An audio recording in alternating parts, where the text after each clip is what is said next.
I'm not a doctor. She has been knocked down. Is she the one that speaks English? Or the other one? She's the one running. Oh, no!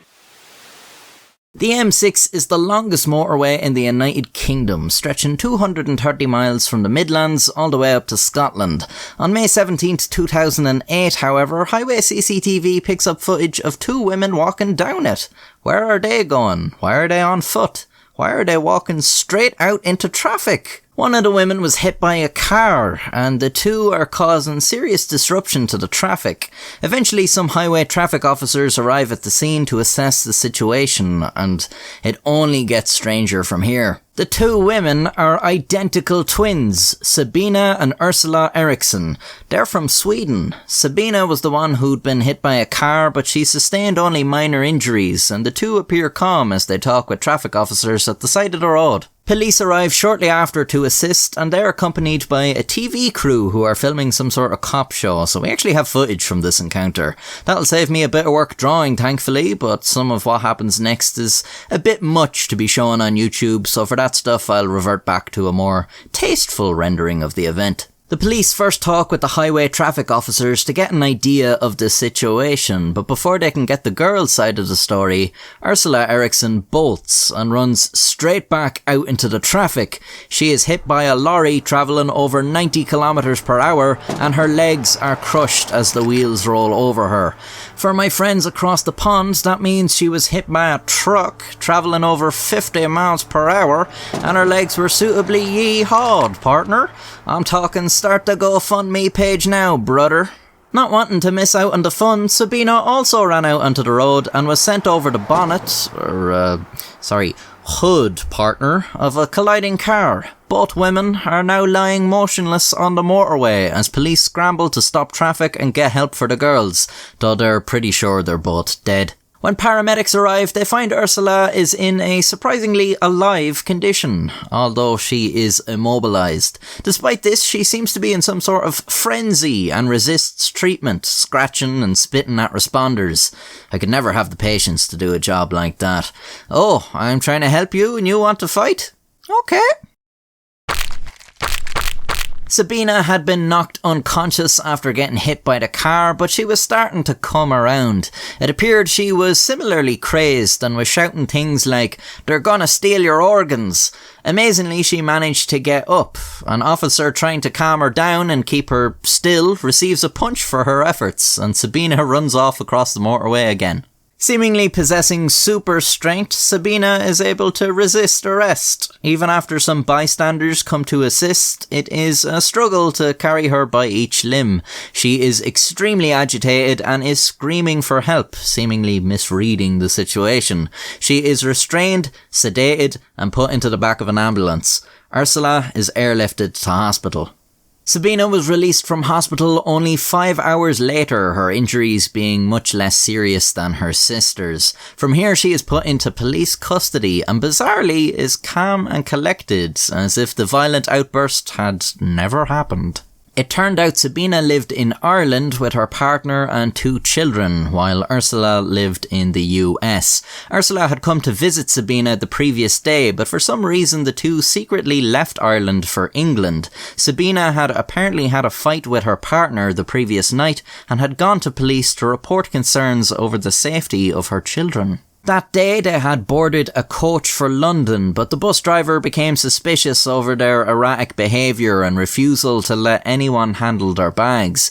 He let them off at a service station, telling them they weren't getting back on board and that they should just calm down and get the next bus. Instead, they apparently decided to continue their journey on foot, and shortly after that their strange behaviour was picked up on CCTV.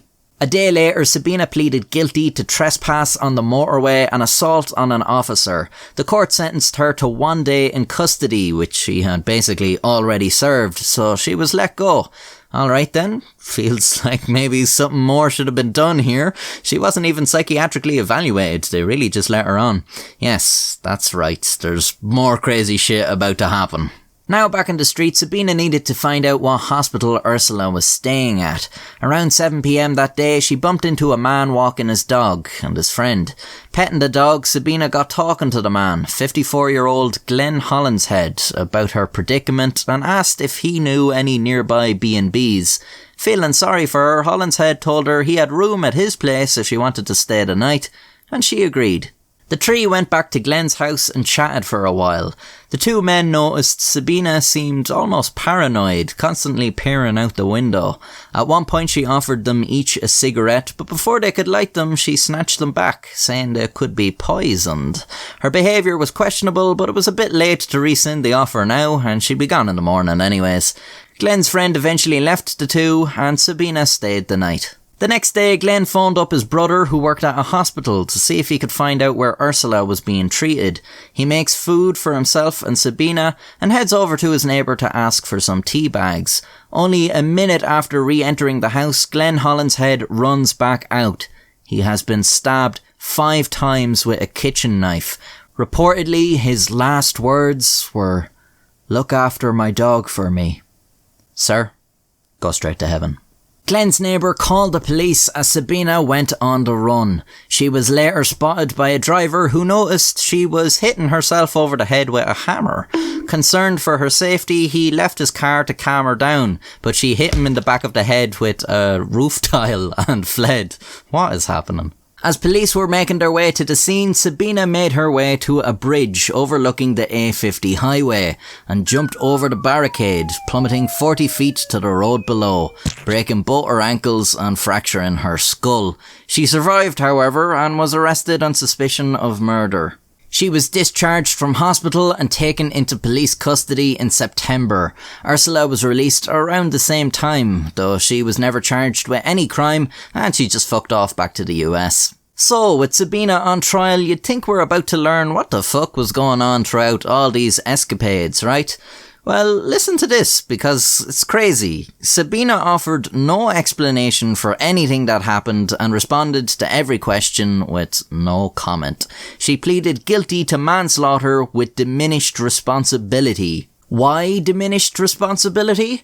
Her defence counsel argued that Sabina Eriksson was suffering from folie à deux, or shared psychosis. They argued that her sister Ursula was suffering from a rare psychiatric disorder, and when they were together, Sabina sort of adopted this disorder, or was infected by it, due to the close bond between the twins, and together they convinced themselves of delusional thoughts. It was a temporary madness, meaning Sabina appeared sane in court, but was not so at the time of the crimes, according to her defence. She apparently had no criminal history before this incident. This was all accepted by the court, and she was sentenced to 5 years in prison. What? Since her release, her whereabouts are unknown. What? What's going on? The story still doesn't make sense. Only 5 years. I don't know about you, but to me it's insane the court accepted that defence. I mean, I'm not saying it isn't what happened. The people who do these evaluations are experts, and I guess their evidence must have been very compelling, because I'd never have thought the court would accept that. I mean, be honest, what were you thinking was the explanation? Maybe it might have had something to do with Sabina's reported family dispute, like she was trying to get away from someone, but it seems nothing more was ever revealed about that, and it really just doesn't explain some of the erratic actions. Maybe it was just all part of her delusions. I mean, she had reported it to the police. Surely they'd have been able to determine if there was a legitimate worry there. But I know what you're probably thinking. Drugs. And yes, I was just thinking the same thing. One moment. That's better. Now, let's look at some fan art. Recently there was a competition on my Discord with prizes for the best fan art. First place gets to appear in a Qxir video, but I appreciate all fan art, so let's just look at all of it instead. Here's a cute drawing of this person's favourite 3 Tales from the Bottle episodes. Looks like you're gonna have to make some room for this one, buddy. Here's a rendition of the Capitalist Radio from my video on the airline mass hijacking, if you squint your eyes. This is apparently a portrait of me. It's pretty realistic, except I look happy. Here's my campaign poster for my upcoming presidential run. This is like the Splinter Cell fella drawn in my style. The artist failed to elaborate any further. This guy drew my name, the Killdozer, and a fella with a gun. Then he got on a ladder for the optimal photo. He typed my name in Gary's mod. Here's a nice one for 500,000 subs. Not sure what the pentagram's about, but rock on, buddy. That's a nice fancy Q. Don't know if he did this all from scratch or used some assets or a template or something, but either way, it looks nice. Not too sure about that one. Maybe some sort of threat. This is the Republic of Qxir. It's apparently a constitutional monarchy, which I think means I don't have any real power, which sickens me. The highlighted land division is quite strange too. I mean, the Faroe Islands and parts of mainland Europe are there, but a big chunk of England is off limits. There's my name, and I don't know who that fella is beside it, but nicely drawn. Here's my campaign poster for after I get elected. This is some Soviet artwork that's been repurposed for my channel. I like it. Didn't know what I was looking at the first time seeing it, but it's actually really cool. On the right is a cool trippy spray painting, and the left is what it looks like in the dark. He put in a secret image in glow-in-the-dark paint, and that's really cool.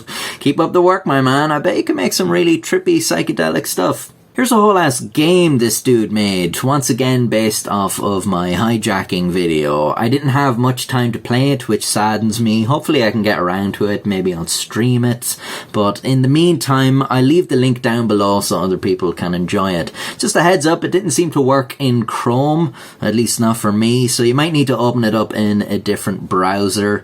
Thank you for all the effort put into this, it's really crazy. Killdozer and Crazy 8s. The detail on this is something else. I would never have the patience to draw all that. I bet it took a really long time, but it looks great. This is the one that won first place, I believe, and well, just look at it. It's amazing. There's the Killdozer being ridden by Jack the Baboon alongside baseball player Randy Bass, and who I'm assuming is Michael Larson, the game show cheat. Lawn Chair Larry is surveying the skies, and there's an Irish flag on the moon which is being nuked Project A119 style by a gay bomb. Then of course there's me when my hair was a little bit longer. Beautiful, beautiful, magnificent, fantastic. Mwah. Thank you for all the great entries, and fuck you for all the shit ones. Just kidding. There were no shit ones, just people who did their best. Anyways, back to what's important. Me. Subscribe.